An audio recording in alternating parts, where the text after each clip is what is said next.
Hi, I'm Daniel. Welcome to my channel.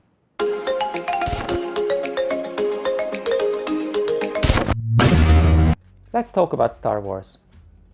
More specifically, representation in Star Wars. It seems like Disney is trying hard to improve diversity in Star Wars. Just look at the heroes of The Mandalorian. Or the cast of Rogue One. So diverse, right? Well, but Disney does not always know what to do with their non-white characters. John Boyega publicly criticized Disney for pushing aside non-white characters in the sequel trilogy. He argued that they didn't know what to do with them. This is quite obvious in the case of Finn and Poe, who had not much going on. All the attention was given to Rey and Kylo instead. They got all the nuance, the character development, and the story was focused around them. Nowhere is this more egregious than in the case of Kelly Marie Tran and her character of Rose Tico. She received so much hate after the release of The Last Jedi that she completely withdrew from social media. Her Instagram posts were filled with racist and misogynist comments, so she deleted every one of them. So what did Disney do? Did they stand by her? Hell no. They pretty much wrote her out of the story, relegating her to a glorified background extra in The Rise of Skywalker. They gave in to the hate. This is not the first time something like this happened in Star Wars. After the release of The Phantom Menace, Ahmed Best received so much hate for his portrayal of Jar Jar Binks that he was suicidal. He revealed this in an interview later on. This was the time when Lucas was still in charge of Star Wars. So what did he do?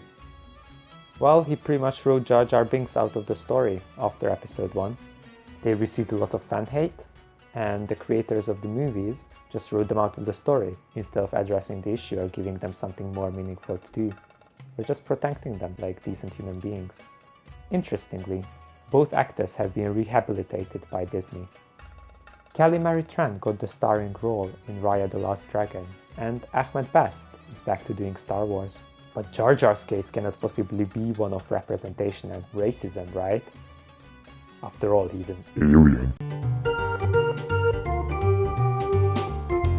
Many critics have pointed out Jar Jar's full Caribbean accent and the racist implications carried with it. Ahmed Best himself denies these allegations. He argues that an alien cannot possibly be racist. How could Jar Jar be Caribbean? After all, Star Wars making racist caricatures out of aliens is unheard of. What though? Oh what though? The beard, the hat, the accent. Republic credits are no good out here, I need something more real. The obsession with money. This is really quite on the nose. And this is not just on Lucas. Disney is very much guilty of racist stereotyping of aliens as well. Disney's utilization of war on terror imagery is quite obvious in Rogue One. Just look at Saw Gerrera's partisans. The sand, the bazaars, the tanks, even the covered faces and the guerrilla tactics. But let's also look at an older example. The Ewoks in Return of the Jedi are infamous for many different reasons. But what we are concerned with here is that they defeat the Empire using primitive technology and guerrilla tactics. Lucas admitted that the inspiration for the Ewoks was the Vietnam War, where the Americans lost despite their better weaponry and even weapons of mass destruction. Even the name Ewok derives from the Native American tribe Miwok, who lived in the forest where the scenes were filmed. In both of these cases, the Empire is paralleled to white Euro-Americans. Narratively, they are the bad guys, but nonetheless, they are depicted as human. The aliens, on the other hand, are always inspired by non-white people. The most prominent coding of aliens happens on the planet Tatooine. This is a very iconic planet that started it all. It frequently reappears in all Star Wars media. Tusken Raiders are the indigenous inhabitants of Tatooine. However, they suffer from settler colonists encroaching on their territories. These are the human moisture farmers, such as Luke and his family. Even our principal hero is a settler colonist. However, Tusken Raiders are depicted as the bad guys. Visually, Tatooine bears many similarities to how the Middle East is depicted in media. Tusken Raiders are paralleled to Berbers and Arabs. They are wrapped in cloth and they traverse the desert on their big animals, following a nomadic lifestyle. Narratively, Tatooine parallels the Wild West. Many of the events of the movies follow the narratives of Western movies. Let's take the example of Anakin in Attack of the Clones.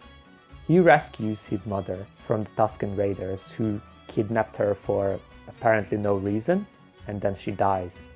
Following her death, Anakin commits genocide, slaughtering all the Tusken Raiders in the camp. This mirrors the plot of many westerns, such as The Searchers, or even more recent ones, such as Bone Tomahawk.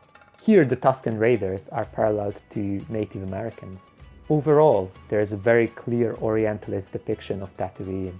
Tatooine is dangerous, exotic, technologically inferior, and even sexy. It is the place of gangsters and is in serious need of civilization. It is actually not until the recent Mandalorian episode, The Marshal, that the Tusken Raiders are finally humanized. But even here we don't get a Tusken Raider who is named and has an actual characterization. In good Western fashion, the hero of the episode is a human sheriff. It is very rare that Star Wars engages with issues around settler colonialism and racism.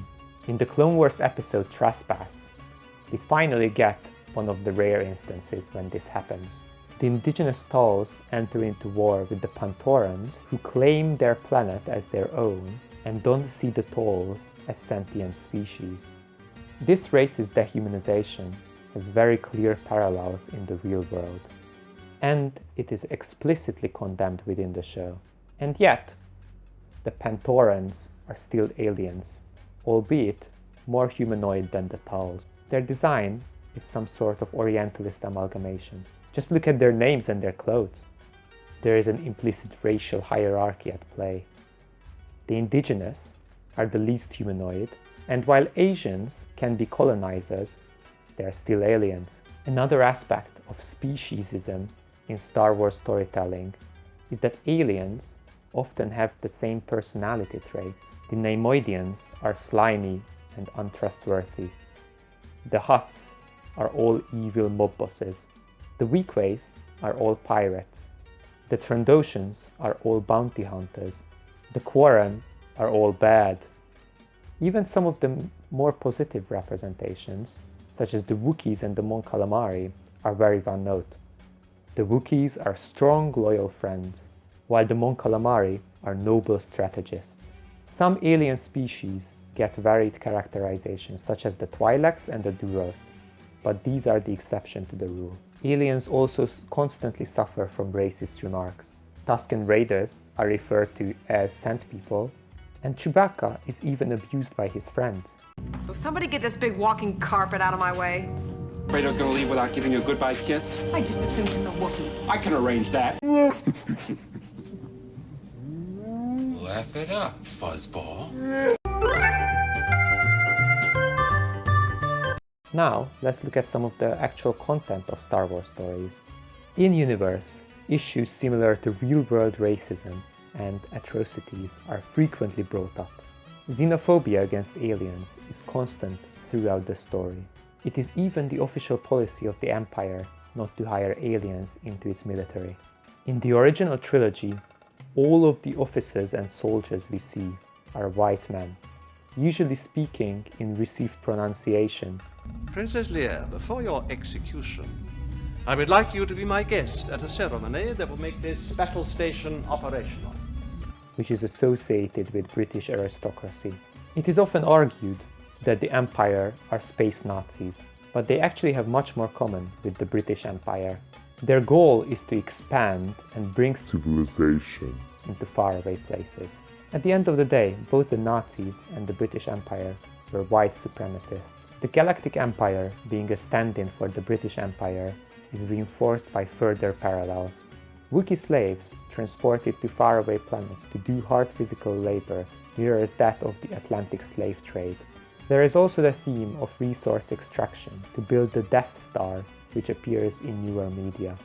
This can be inspired by many real-world events, such as resource extraction from Africa by the British Empire, and other parts of the globe as well. It can also refer to modern resource extraction and concerns about environmentalism.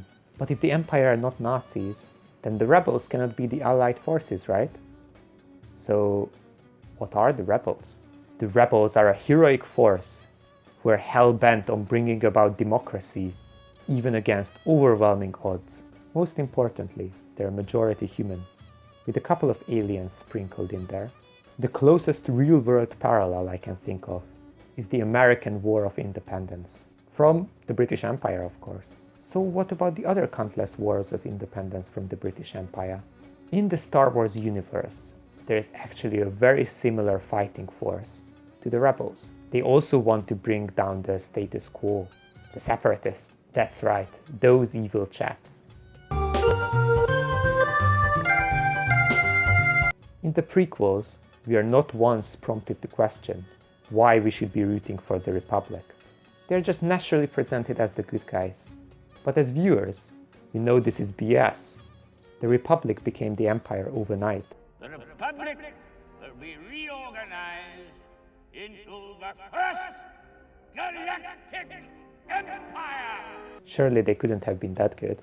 The seeds of the Empire were long present in the Republic. I am talking about human supremacy here.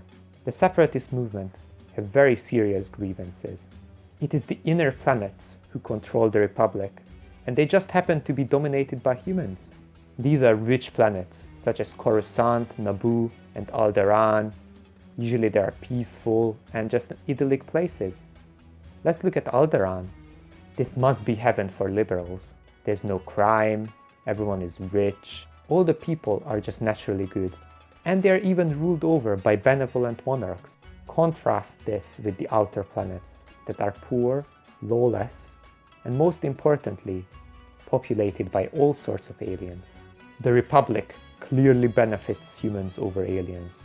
It is no coincidence that all the leaders of the Separatist movement are aliens, with the exception of Count Dooku. Why is the Clone Wars even being fought? Of course Palpatine orchestrated it, but why is everyone else going along with it? Why is the Republic so concerned with these planets trying to get out? The Separatist movement is very clearly a war of independence. They're trying hard to break down the status quo of the galaxy. It is actually quite puzzling that they're not the protagonists of the prequel trilogy. To make their cause as unsympathetic as possible, all their leaders are depicted as horrible, slimy, untrustworthy, bloodthirsty, and all around terrible people. It is not until the Clone Wars episode Heroes on Both Sides that we meet Separatists who are sympathetic in any way and have positive character traits. How many lives on both sides have to end before we see the futility? Surely there's room in the galaxy for Confederate and Republic planets to coexist. The moral of the episode is that this war is not a good guys versus bad guys affair. However, this message is completely undercut. The character of Lux Ponteri is introduced, who is coincidentally a human, and he eventually joins up with the Republic because he recognizes that the Separatists are all evil. The only other somewhat sympathetic character, at least in the movies, is Count Dooku, who is also a human. It's a great pity that our paths have never crossed before, Obi-Wan. Qui-Gon always spoke very highly of you.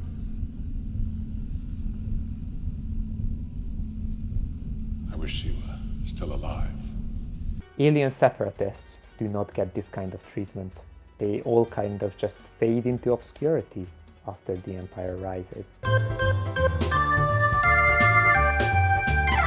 Anti-alien xenophobia existed under the Republic, and it became even worse during the Clone Wars. The Empire capitalized on these sentiments and pushed very heavy anti-alien propaganda.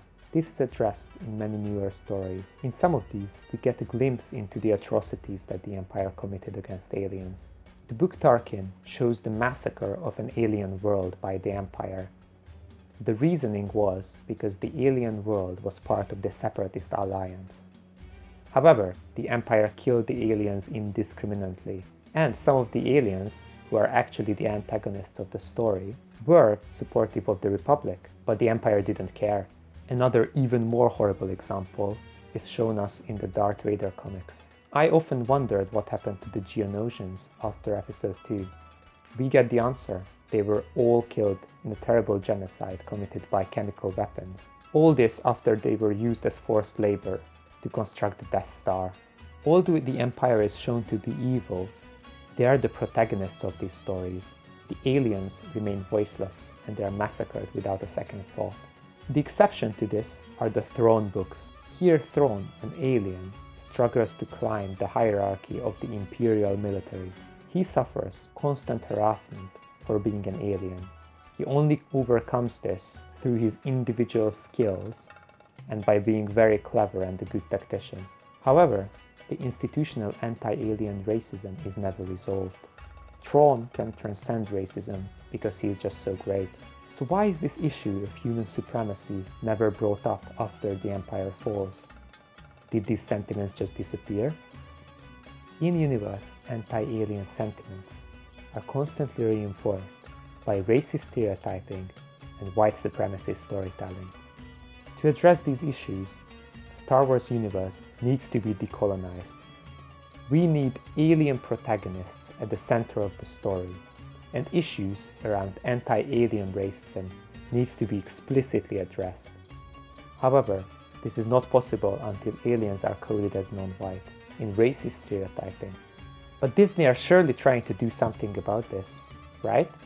Well, looking at some of the newer TV shows and movies, such as The Mandalorian and Rogue One, they're only seemingly strong on diversity, and they're still perpetuating these stereotypes. There are no decolonial narratives being told. The Empire having black women as officers is quite ironic. If you factor in the Empire's human supremacist logic as a thinly veiled stand-in for white supremacy, it is borderline insulting. How come in Rogue One all the heroic rebels are human, with the exception of Admiral Raddus, of course? So Guerrera's partisans are morally ambiguous at best, and they probably die off screen at the beginning of the movie. Similarly, in the sequel trilogy, the Resistance is made up of humans, and the First Order is very explicitly human supremacist still. The most memorable new alien characters are Angkor Platt and Babu Frick. That doesn't bode very well for the sequel trilogy in representation, does it? We need stories where alien liberation is at the forefront, and aliens are not even the worst off in the Star Wars universe. I didn't even talk about droids. They're pretty much a sentient slave underclass whose perils are played for laughs most of the time, even when it is addressed, such as in Solo, a Star Wars story. Don't just blindly follow the program, exercise some free will! Pop Culture Detective has a very insightful video on this topic, so go watch that if you are interested. Star Wars also needs to break with stereotyping aliens as non-white people. Simply casting non-white actors does not challenge these racist stereotyping. Currently, there are 2 shows on air that are in prime position to address these problems: The Mandalorian and The Bad Batch. The Mandalorian takes place after the fall of the Empire. This is after decades and decades of alien subjugation, and we could see stories of aliens finally finding their voice and fighting for liberation. We could also see the pushback from the deep-seated alien xenophobia. However, this is very unlikely. The show doesn't have many alien protagonists, with the exception of Baby Yoda, of course, who is always a win. A couple of episodes where Ahsoka Tano appears is definitely not enough. Then there is the Bad Batch. Here we could see the Bad Batch teaming up with former Separatist aliens. Both the Bad Batch and the Separatists are abandoned after the end of the Clone Wars. We could see former enemies fight against the Empire, a new common enemy. Plus, we could see some actual alien Separatist protagonists. For upcoming projects, there is the Kenobi series, which is set on Tatooine. This is a planet where many of these issues are prevalent. I would love to see an actual Tusken Raider who is depicted sympathetically and not just the thief and the murderer. We could even see Kenobi coming to the realization that he has more potential to do good on Tatooine than he ever could from the ivory tower of the Jedi Temple. This could potentially be a great character development for Obi-Wan. He could make Tatooine a better place. If you have enjoyed this video, subscribe. Do it. And see you soon.